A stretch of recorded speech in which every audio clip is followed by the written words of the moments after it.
time now for the game preview presented by Ticketmaster, here with head coach Kevin Stefanski. Kevin, coming off a tough loss in London, you guys have made some changes, made some moves. We'll start with trading Joe Flacco to the Bengals. What does this week look like in terms of reshaping, restructuring the depth pieces in that quarterback's room? Yeah, obviously, there's always things in the NFL that you can't control. Injuries, trades happen, those type of things. It always catches players off guard, and it's just the business of this thing. So disappointed to see Joe go, just because of the person Joe is and how much fun we've had with him in that meeting room, and just a good person. So tough to see any player go when you spend so much time with these guys. But we really believe in our young guys. We believe in the work that these guys are putting in, and we'll continue to keep our head down and keep working. Another move, trading Greg Newsome to the Jacksonville Jaguars. You guys get Tyson Campbell in return.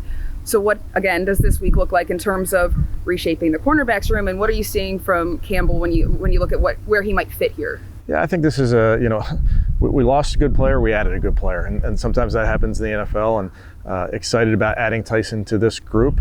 He's a guy that we did a lot of work on when he was coming out. He's very, very talented. I think he fits this scheme really well. Just a big physical corner, fits what we do, and we'll get him up to speed and get him out there on Sunday. All right, you're looking ahead to Sunday, taking on division rival Pittsburgh Steelers in their territory. What do they show you this season, and what are you anticipating for them as they're coming off their early bye? Well, they're +7 in the turnover margin. I think it starts there with how they are winning these games.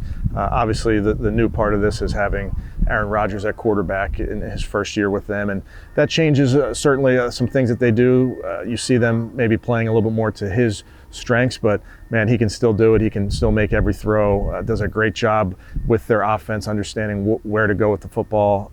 Throws a very, very accurate ball, which leads to a lot of rack with this group, and obviously DK Metcalf being at the top of that list. So a really impressive group that they have going. And then defensively, it's very similar to the Pittsburgh defense that you face every single year. It's big and stout up front, very physical, some newer players in the back end, but it's still the hallmarks of what they do are still there. You mentioned Aaron Rodgers. When you look at his addition to that offense, how much has it really changed for them, and how is he operating things under his style that he likes to play in? I think they've done a nice job of melding what they've done previously under Art Smith and then what Aaron has really excelled at over the course of his career. And there's concepts that you see show up in every game, because those are things that I think has a great comfort level, but they're certainly playing to their strengths. They have a lot of tight ends that they can throw out there, big physical in that regard, really good running back in Jalen Warren, who I have a ton of respect for. So they have a multiple personnel groupings, because I think they have multiple guys that they like to get on the field. You mentioned big and physical. I feel like those two words describe DK Metcalf to a T.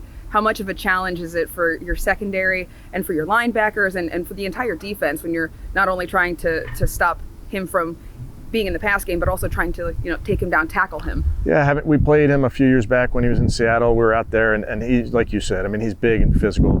He's an imposing wide receiver. Not many look like him in this game. So he's a threat. When that ball's in his hand, he can roll. He's a very, very fast player at that size, as you saw in the Vikings game where he caught a ball and went 80. So you have to understand where he is. You have to be physical, match his physicality with physicality, and try to deny him the ball. All right, switching gears to their defense, we know what TJ Watt and Cam Hayward can do on that front. How do you prepare an offensive line on your end that has some new pieces, some moving pieces, and rookie Dylan Gabriel, who's getting his first look against those guys? Yeah, still working through all those things. Obviously, we were able to add Cam Robinson a couple weeks ago, so I anticipate that he continues to grow in his role. And then, like you mentioned, trying to just get the right group of 5 out there, get them playing together, which I think is a big thing when guys can continue to play next to each other and understand calls and those type of things. And then Dylan, first game on the road, quote unquote. Obviously London was a little half a home game, half a road game, but on the road in Pittsburgh versus a very, very good opponent, it'll be a great challenge. All right, their secondary, we know they can make plays, but they're looking forward to their addition of Deshaun Elliott, missing a couple weeks with injuries, and seeing what he's able to do. What does his addition add to their defense, and how do you prepare for that secondary unit that's able to make so many plays? Yeah, he's an outstanding player. He's always around the box. You're going to see him playing down low.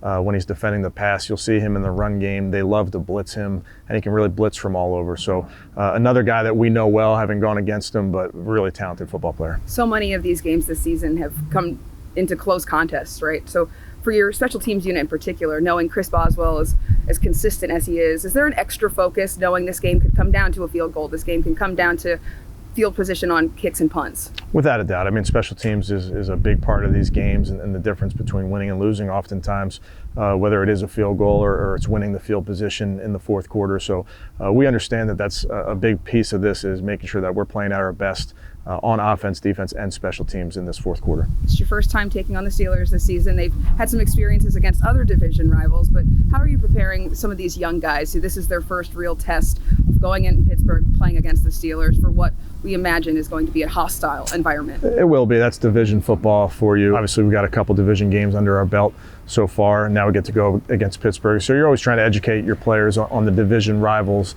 and say, hey, you're Ohio State. Remember Michigan, that very similar thing here. So just bringing them up to speed, but they know what's at stake, and these are the fun games for us in the AFC North. All right, well, good luck on Sunday, Coach. Thanks so much. Thanks, Cam.